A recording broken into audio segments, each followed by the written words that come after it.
Hello, everybody, and good evening. My name's Don Arleth, and you're watching World Talks here on TVP World.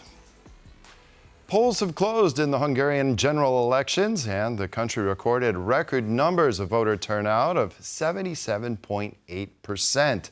Now, to discuss some possible scenarios and outcomes in this election, I'm joined by Leszek Jażdżewski, editor-in-chief at LIBERTÉ. Hello, sir, and thank you so much for joining us on World Talks.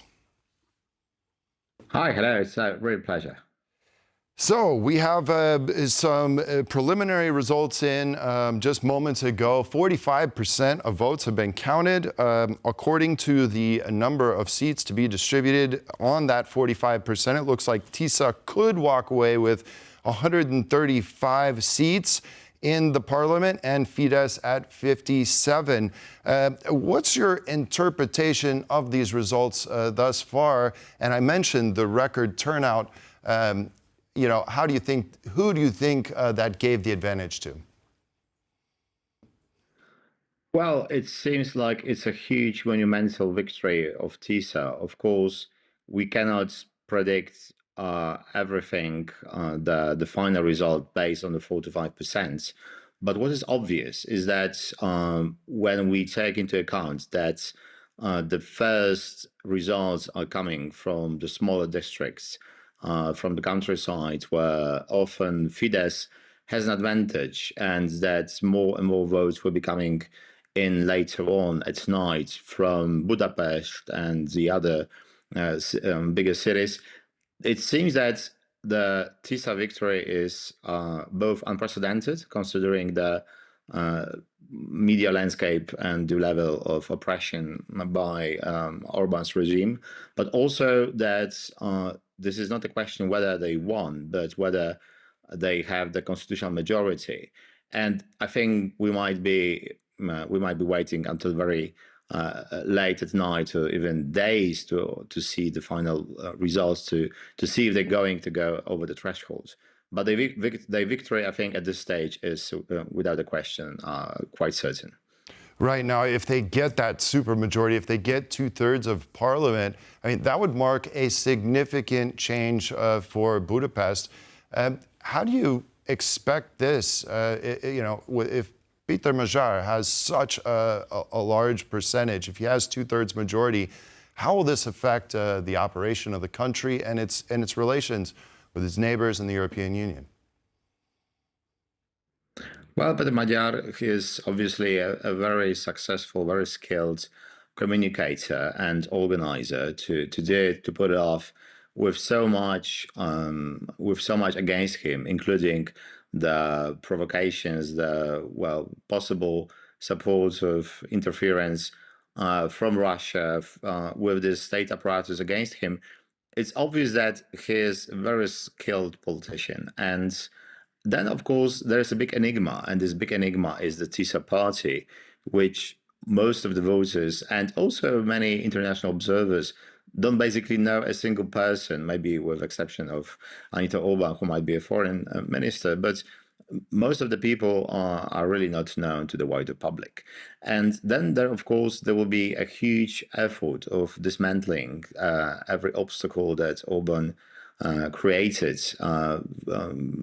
Almost everything they have to do would require 2/3 majority. They basically would have to do what Orbán did when he first won, is to change the constitution all the time. And I think that there will be a huge backlash from Fidesz. And before we start discussing what Péter Magyar would do as a prime minister, then obviously it's a question what Orbán would do before Magyar takes over the state. And I don't think with this unprecedented scale of support, it is possible to prevent him from becoming prime minister in the end. But I'm pretty sure that Orbán would do anything possible to prevent Magyar from taking over 2/3 majority, because with 2/3 majority, there is a chance that he may actually succeed. There is a chance that he may actually deliver on liberalizing and democratizing the state that had such a huge authoritarian drift under Orbán. Without two-thirds, he will be bound to make concessions. He will be bound to fight, to struggle with every law that he would like to pass. And that would give Fidesz a chance to come back, to return. So I think we'll see a lot of struggle before Magyar takes over, but with two-thirds majority, with supermajority, he may actually succeed. And that would be the real end of Orbán in Hungary. Right. Well, okay, that's something we definitely have to pay attention to. But this just in, Viktor Orbán has already congratulated Péter Magyar in this election. So it looks like Orbán is fairly confident that he has failed and that there will be a new prime minister of Hungary. Your response to that? I mean, at 45% of the votes counted, Viktor Orbán already seeming to concede? Well, I haven't seen his speech, but I think he basically shares my and I think most observers at this stage would understand that there is no way of turning this around with these votes. This is basically perhaps the best results that Fidesz would see this particular night at this stage, and they will be getting worse, I think, by every hour. So. That would be great if the handling over the power in Hungary would be peaceful and conciliatory. Many people expected that Orbán might do something unpredictable, including including calling some state of emergency, perhaps, or this provocation with Serbian Turkish pipeline.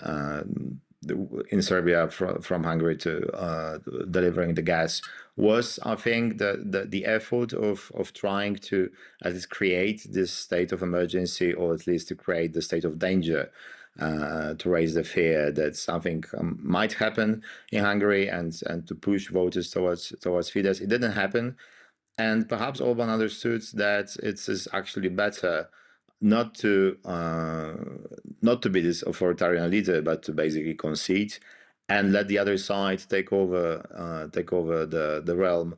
But I do think that it's not going to be as smooth and peaceful as we might think. I'm quite sure that, especially if the supermajority will be possible, Fidesz will try to use every possible institution they have, including those created like this state constitution, the council which controls basically the budget, that they will try to get back to power as soon as possible, and using every possible advantage they already have after being in power for 16 years. So maybe he will let Magyar rule, but I'm sure that he will try to do everything in his power to prevent him from succeeding.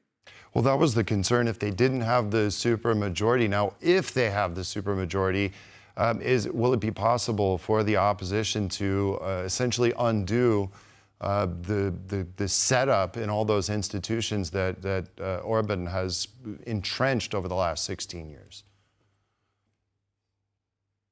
Yes, absolutely, and it's we have to remember that Péter Magyar and some of the people in Tisza party are former Fidesz associates, if not members, and this is it's not going to be all rosy vis-a-vis European Union and Ukraine. They actually didn't vote in support of Ukraine, European Parliament.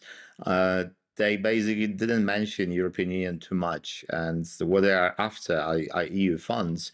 And then perhaps we can see some sort of cooperation with EU, but at the same time, they will try to prove that they are also pro-sovereignty. That they are also, perhaps they are not as isolated as Orbán was, and obviously they cannot be as pro-Russian as Orbán was, because that was a huge case in the campaign used against Orbán, that he's not such a sovereignist because he's basically Putin's puppet when Putin calls, Orbán answers. So I'm sure we'll see a huge change on this front, but it doesn't mean that Magyar would be some sort of pro-European progressive, and I think he will try to to seek the support of at least some of the former Fidesz supporters, and obviously he did, because if he won on such a huge scale, that would be impossible without convincing at least some of the Fidesz voters to support him, which was impossible in the previous elections with the previous anti-Orbán coalitions. So it's going to be bumpy, and he will have to focus. I mean, Magyar at first to try to get back Hungary into shape. This is maybe not a failed state, but this is the state that really lagged behind its neighbors. It used to be the richest, one of the richest states in the Central Eastern Europe. Now it's I think only Bulgaria is worse than Hungary in many aspects. So this is a huge domestic issue. There is a huge economic issue. There is an energy problem with the Russian energy, and Ukrainians not flowing the Russian gas to Hungary. There are many issues that he will have to try to solve, and also we have to remember at the beginning he's not going to have any of the support that Orbán had when he was a prime minister. No media, no state institutions. He has to fight Magyar for every and each one of them, and at the same time already deliver results to the people who will be hugely disappointed if he doesn't deliver quickly. So it's an amazing day for Hungary, but also an amazing responsibility for future possible prime minister. Yes, indeed. Orbán has just come out recently during our conversation and said the result is clear, essentially conceding the election. He says that the Fidesz party will serve the nation as opposition. Concerning Ukraine, because this is quite important, we've seen Hungary, hold up this 90 billion euro support package, a loan for Ukraine to function in 2026, 2027. With Péter Magyar coming in, do we expect that these funds will be distributed to Ukraine in a timely manner? Well, I mentioned the fact that they didn't vote in support of passing this in the European Parliament, and they don't want to be seen as friends of Ukraine in the campaign where basically the anti-Ukrainian sentiment was used as a way of mobilization for pro-Fidesz.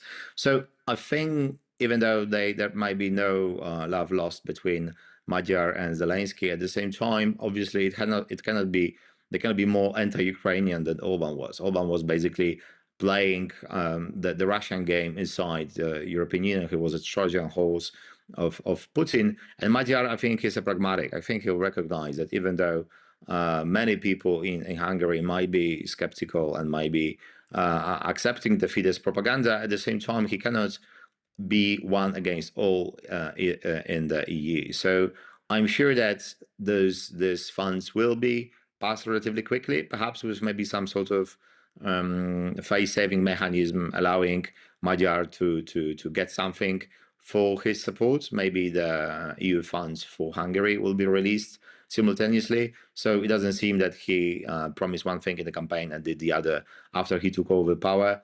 I do believe that under his rule, Hungary would be a tough partner for the EU, just because the Fidesz rule made a lot of Hungarians Eurosceptic. But at the same time, he will understand the interest. He will understand what is the long-term interest of his own country, and he will also play ball with the other European leaders, because basically Hungary cannot afford to be so isolated inside the EU. And I don't think that Magyar would just count on his Serbian, Russian, and American friends, because obviously he's no Viktor Orbán. So I think he will be maybe not very pro-European, but he will be a pragmatic Euro-realist. And in this case, I think Ukrainians will be better off with this long-due EU support. All right. Well, it'll be interesting to see exactly how this develops. Leszek Jażdżewski, editor-in-chief at LIBERTÉ, thank you for the conversation. Thank you. It was a real pleasure.